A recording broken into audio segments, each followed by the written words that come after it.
Pernahkah kamu melihat selembar kertas di dompetmu, atau kepingan logam di sakumu? Sendirian, itu hanya kertas, hanya logam. Tapi, benda itu punya kekuatan besar. Bisa membeli tiket keliling dunia, membangun gedung pencakar langit, atau mendanai misi ke Mars. Bagaimana kita, manusia yang penasaran di dunia yang berbatu ini, bisa memberikan kekuatan sebesar itu pada sesuatu yang begitu biasa? Apa itu uang? Untuk menjawabnya, kita akan melakukan perjalanan melalui sejarah manusia, kembali ke masa sebelum ada bank, koin, atau tulisan.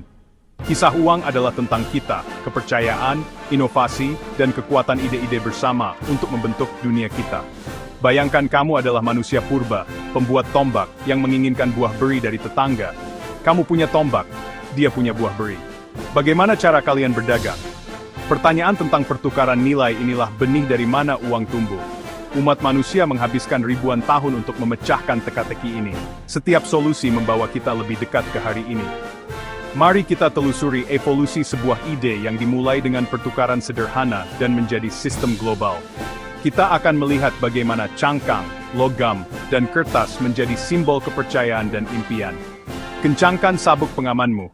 Kisah uang adalah petualangan ruang waktu, mengungkapkan apa artinya membangun masyarakat dan meraih masa depan bersama. Sebelum koin bergemerincing di pasar, ada barter, sistem perdagangan langsung. Aku punya sesuatu yang kamu inginkan, kamu punya sesuatu yang aku inginkan. Mari kita tukar. Seorang nelayan dengan ikan berlebih membutuhkan seorang pembuat tembikar yang menginginkan ikan. Itu adalah keselarasan keinginan yang luar biasa. Sistem ini tidak efisien. Kecocokan ganda keinginan adalah hambatan utama. Bayangkan menukar kano dengan roti. Kamu tidak bisa memotong sebagian perahu itu. Barter membutuhkan negosiasi terus-menerus. Tidak ada nilai standar.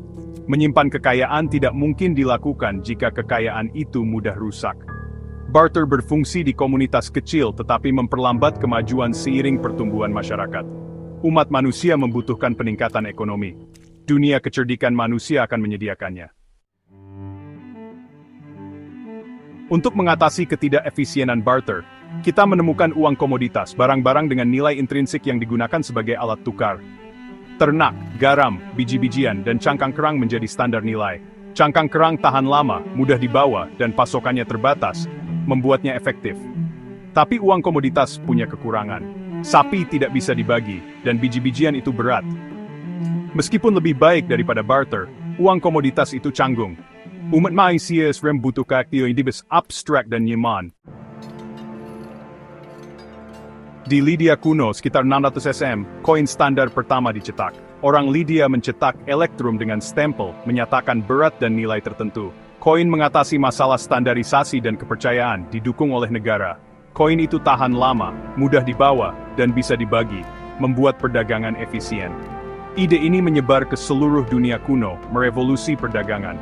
Uang menjadi lebih abstrak, nilainya dijamin oleh otoritas. Penemuan Lydia meletakkan dasar bagi sistem ekonomi global saat ini. Pada abad ke-7 di Tiongkok, para pedagang yang bosan dengan koin berat mulai menggunakan catatan kertas sebagai surat utang. Pada abad ke-11, pemerintah mengeluarkan mata uang kertas resmi pertama. Lompatan abstraksi ini membuat perdagangan lebih mudah dan aman. Namun, ini memperkenalkan risiko inflasi jika terlalu banyak uang kertas dicetak. Kisah uang kertas adalah tindakan penyeimbang antara kenyamanan dan godaan mesin cetak. Uang kertas menyebar ke Eropa, tetapi perbankan adalah pengubah permainan yang sebenarnya. Di Italia Renaissance, keluarga seperti Medici memelopori perbankan modern. Bank meminjamkan uang yang disimpan, menciptakan kredit, mesin waktu keuangan. Kredit mendorong pertumbuhan ekonomi, memungkinkan bisnis berkembang. Tetapi juga menimbulkan risiko. Terlalu banyak penarikan bisa meruntuhkan bank. Sejarah perbankan adalah tentang mengelola kepercayaan dan risiko. Mensopaching peranalban unting piring hever. Pada akhir abad ke-20, uang kehilangan bentuk fisiknya menjadi digital. Kartu kredit dan debit, perbankan online, dan pembayaran digital merevolusi perdagangan. Sebagian besar aktivitas ekonomi sekarang terjadi secara digital, dengan uang tunai hanya sebagian kecil dari total uang. Transaksi digital mengandalkan perantara terpercaya seperti bank, tetapi ide baru mempertanyakan perlunya otoritas pusat. Pada tahun 2008, Satoshi Nakamoto memperkenalkan Bitcoin, yang dibangun di atas teknologi blockchain. Blockchain adalah buku besar terdesentralisasi, yang dikelola oleh jaringan global. Transaksi diverifikasi dengan memecahkan teka-teki kompleks, menciptakan sistem yang aman dan transparan. Blockchain menawarkan kepercayaan melalui matematika, bukan institusi pusat. Ini adalah teknologi muda, menghadapi tantangan tetapi dengan potensi besar.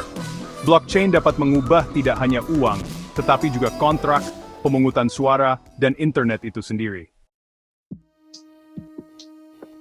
Dari barter hingga buku besar kriptografi, uang adalah teknologi sosial. Itu adalah kepercayaan bersama, mimpi kolektif. Selembar kertas atau bit digital memiliki nilai karena kita setuju itu ada. Uang adalah kisah paling sukses umat manusia, memungkinkan kerjasama global. Masa depan uang belum tertulis, menunggu di cakrawala imajinasi manusia.